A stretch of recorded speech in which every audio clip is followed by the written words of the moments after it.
আজ পবিত্র শবে বরাত। সারা দেশের মসজিদ আর বাসাবাড়িতে ইবাদত বন্দেগিতে সময় পার করছেন ধর্মপ্রাণ মুসলমানরা। মসজিদে মসজিদে বেড়েছে মুসল্লিদের চাপ।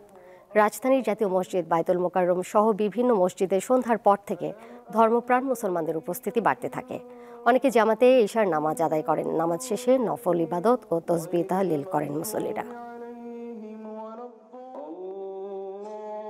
আজকের দিনটি মুসলমানদের জীবনে অত্যন্ত গুরুত্বপূর্ণ, তাৎপর্যপূর্ণ। সারা রাত ইবাদত বন্দী করে আল্লাহর কাছে ক্ষমা প্রার্থনা করতে হবে এবং আল্লাহ পাক যেন বাংলাদেশকে শান্তিতে সহজতে রাখে, সেই দোয়াই আমরা করবো ইনশাআল্লাহ।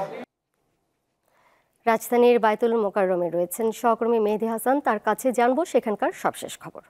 মেহেদী, পবিত্র শবে বরাতে জাতীয় মসজিদ বায়তুল মোকাররমে এই মুহূর্তে মুসল্লিদের উপস্থিতি কেমন দেখছেন? আর আজকের এই মহিমান্বিত রাতে বিশেষ কি চাওয়া তাদের?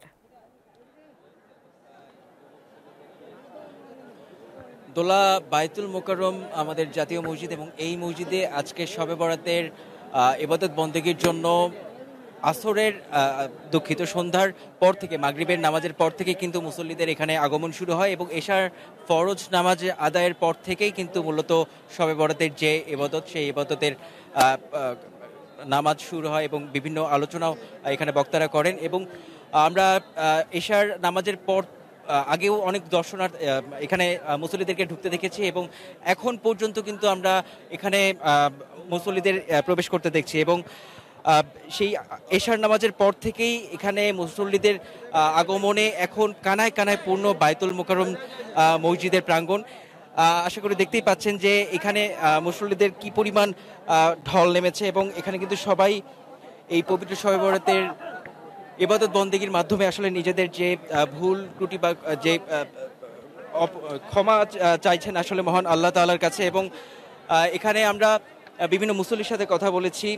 তারা আজকে এই শবে বরাতের নামাজ আদায়ের মাধ্যমে অতীতের যে পাপ বা অন্যায় করেছেন সেগুলো থেকে আসলে ক্ষমা প্রার্থনা করছেন এবং ভবিষ্যৎ জীবনে যেন সুস্থ স্বাভাবিকভাবে জীবনযাপন করতে পারে এবং সবাই সুস্থ থেকে আল্লাহর ইবাদত করতে পারে এই কামনাই করছেন। এবং দেশের যে অস্থিরতা প্রায় সময় দেখছেন, অনেকে কিন্তু এই বিষয় নিয়েও কথা বলেছেন যে দেশে যেরকম অস্থিরতা এখন চলছে, এই অস্থিরতা যেন দ্রুতই কাটিয়ে উঠতে পারে সবাই এবং আবার যেন স্বাভাবিক জীবনযাপনে ফিরে আসতে পারে। এবং ব্যক্তিগতভাবে, পারিবারিকভাবে এবং বন্ধুবান্ধব, আত্মীয় স্বজন সবার জন্যই কিন্তু আজকের এই বিশেষ দিনটিতে আসলে দোয়া করা হচ্ছে।